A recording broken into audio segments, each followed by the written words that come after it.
Блокада на Собраниската зграда најави првиот човек на Сојузот на синдикати Дарко Димовски, доколку пратениците подитно не ги разгледаат нивните барања и не ги изгласаат законите кои се во насока на покачување на минималната плата и прогласување недела за неработен ден.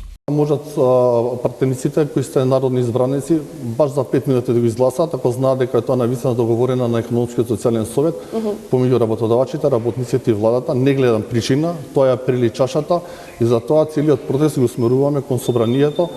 Еве до ден денеска чекајме одговор, но више е доцна, ние во недела ќе си скочиме, ќе не видат кои што сме и нашите барања, ако не се исполнат, сигурно ќе ги радикализираме и да со тој штрајк еден од основните фундаментални работи што ќе ги направиме ќе биде блокирање на собранието на Република Македонија. Синдикалистите веќе неколку месеци очекуваат изгласување на овие закони, а во недела истите ќе ги бараат и преку генерален протест во Скопје. За прв пат зад протестот на работниците застанува и дел од бизнис фейлата. Ќе ги поддржуваме во нивните настојувања и протестот како начин на изразување на своите заложби, на својата волја, исто така го поддржуваме.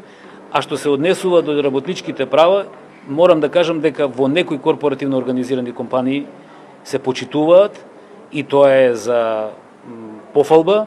Има општествено одговорни компании кои директно вложуваат исклучиво во односот кон вработените, меѓутоа има во општеството и во економијата и компании кои навистина ги злоупотребуваат работничките права и законот за работни односи. Инаку синдикатот има 4 клучни барања: усвојување на измените и дополнување на законот за недела неработен ден, измена и дополнување на законот за минимална плата со кој ќе се спречи минималната плата да изнесува под 60% од просечната, односно да се зголеми на 18.000 денари и да се предвиди решение со кое останатите плати ќе го следат растот на минималната.